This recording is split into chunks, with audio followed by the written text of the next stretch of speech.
നമ്മളെ കുഞ്ഞാപ്പൂൻ്റെയും ചക്കരേൻ്റെയും അല്ല പൊന്നൂസിൻ്റെയും ബർത്ത്ഡേൻ്റെ ഒരു കുഞ്ഞ് വീഡിയോ ആണ് കേട്ടോ. അന്നേരം കുഞ്ഞാപ്പൂക്കുട്ടി ഉറങ്ങിയായിരുന്നു. കേക്കും കൊണ്ട് ഇതൊക്കെ ഇവിടെ റെഡിയാക്കി വെക്കുന്ന സമയം കുഞ്ഞാപ്പൂ ഉറങ്ങിയായിരുന്നു കേട്ടോ. ശ്യാമട്ട കേക്കും കൊണ്ട് വരുന്ന ഒച്ച കിട്ടിട്ടാണ് അവൾ എണീറ്റ്. ബൈക്കിൻ്റെ ഒച്ച കേട്ടാലാണ് കേക്ക് അച്ഛൻ കൊണ്ടുവന്നല്ലോ എന്നുള്ള ആകാംക്ഷയിൽ വേഗം എണീറ്റ് വന്നാണ് കേട്ടോ.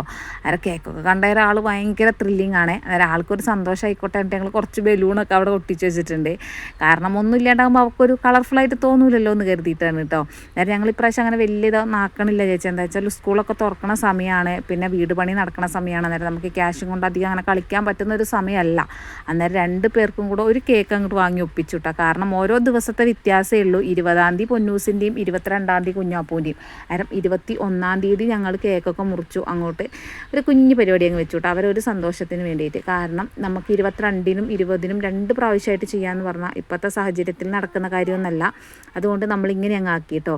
അന്നേരം ഈ സംഭവം എന്ന് പറഞ്ഞാൽ മെഴുകുതിരി 15 ഒക്കെ വെച്ചിട്ടുണ്ട് കേട്ടോ.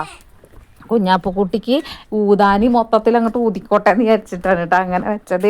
അത് കേക്കൊക്കെ മുറിച്ചു. ഈ സംഭവം എന്ന് പറഞ്ഞാൽ എല്ലാ സമയത്തും ഇങ്ങനെ കറക്റ്റ് ടൈമിങ് കിട്ടാറില്ല കേട്ടോ. ഇപ്രാവശ്യം എന്താ അറിയില്ല, കറക്റ്റായിട്ട് പൊട്ടിയിട്ടുണ്ട്. അതും നല്ല നമ്മളെ കേക്കിൻ്റെ മുകളിലൊക്കെ വീണ് നല്ല അടിപൊളിയായിട്ട് കോളായിട്ടുണ്ട് കേട്ടോ. ഇത് മാങ്ങയുടെ കേക്കാണ്. നമ്മളെ ശ്യാമാട്ടം പണിയെടുത്ത വീട്ടിലെ ചേച്ചി നല്ല അടിപൊളിയായിട്ട് കേക്ക് ഉണ്ടാക്കും കേട്ടോ. അന്നേരം ഇപ്പോൾ ആ വീടിൻ്റെ തൊട്ടടുത്ത വീട്ടിലാണ് പണിയെടുക്കുന്നത്. അന്നേരം ചേച്ചീനോട് പറഞ്ഞിട്ട് ചേച്ചി ഉണ്ടാക്കി തന്നാണ് കേട്ടോ കേക്ക്. അന്നേരം നല്ല മാങ്ങയുടെ അടിപൊളി കേക്കാണ് കേട്ടോ. പക്ഷേ എനിക്ക് ക്രീം കേക്ക് അങ്ങനെ കഴിക്കുന്നതിനോട് വലിയ താല്പര്യമില്ല കേട്ടോ. അതുകൊണ്ട് തന്നെ ഞാൻ അങ്ങനെ കഴിക്കൂല, ഒരു കുഞ്ഞ് കഷ്ണമൊക്കെ കഴിക്കത്തുള്ളൂ. എനിക്ക് പ്ലം കേക്കിനോടാണ് കേട്ടോ ഇഷ്ടം. എന്നാലും എല്ലാവരും വിചാരിക്കും ഇത് എന്തൊരു സാധനമാണ് പലത്. എനിക്ക് അങ്ങനെയാണ്, എല്ലാത്തിനോടും അങ്ങനെ കുറേ സാധനങ്ങളോടൊന്നും അങ്ങനെ വലിയ താല്പര്യമില്ലാത്ത കൂട്ടത്തിലാണ്. അതിന് വേണ്ടി എൻ്റെ മക്കൾ എനിക്ക് വേണ്ടാന്ന് പറയാൻ കാത്തിക്കുന്നതെന്ന് പറഞ്ഞ പോലെയാണ്. എൻ്റെതും കൂടെ അവർക്ക് കഴിക്കാമല്ലോ എന്നുള്ള കണ്ടീഷനാണ് കേട്ടോ. അര കുഞ്ഞാപ്പൂക്കുട്ടിയുടെ ഉടുപ്പ് ഞങ്ങൾ മീഷോന്ന് എടുത്താണ്ട്. ഈ ഒരു കോമ്പിനേഷൻ അവൾക്കില്ല, ബ്ലാക്കും പിങ്കും കളർ വരുന്ന ഒരു കോമ്പിനേഷൻ ഇല്ല കേട്ടോ. അങ്ങനെ അതൊരു കോട്ടും ഉടുപ്പും കൂടിയാണ് വരുന്നത്. കുറച്ച് ഇറക്കക്കുറവുണ്ട്, എന്നാലും രസമുണ്ടായിരുന്നു കേട്ടോ. ആൾക്ക് ഇട്ടിട്ട് നല്ല രസമുണ്ടായിരുന്നു. പിന്നെ പൊന്നൂസിൻ്റെ ഇത് പറഞ്ഞാൽ അമ്മ എടുത്തു കൊടുത്തതാണ് കേട്ടോ. ഞങ്ങളെടുത്തത് ഒരു ചുരിദാറാണ്, അത് എനിക്കെടുത്തതാണ്. പിന്നെ അവൾക്ക് പോയി, പിന്നെ അതുകൊണ്ട് അവൾക്ക് വേറെ ഡ്രസ്സ് എടുത്തിട്ടില്ല.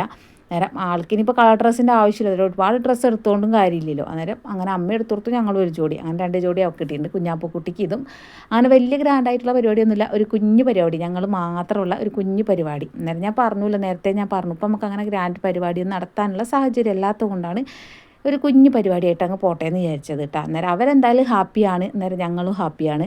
അന്നേരം രാത്രിത്തേക്ക് ഞങ്ങളിതാ കുറച്ച് പൊറോട്ടയും ചിക്കൻ കറി ആക്കിയിട്ടുണ്ട്. അന്നേരം വേറെ വിശേഷങ്ങളൊന്നുമില്ല, ഇതൊക്കെ തന്നെയാണ് ഞങ്ങളെ കുഞ്ഞു ബർത്ത്ഡേ വിശേഷങ്ങൾ. അന്നേരം എല്ലാവർക്കും വീഡിയോ ഇഷ്ടപ്പെട്ട ഒന്ന് ലൈക്ക് ചെയ്യാനും ഷെയർ ചെയ്യാനും കമൻറ്റ് ചെയ്യാനും മറന്നു പോലെ.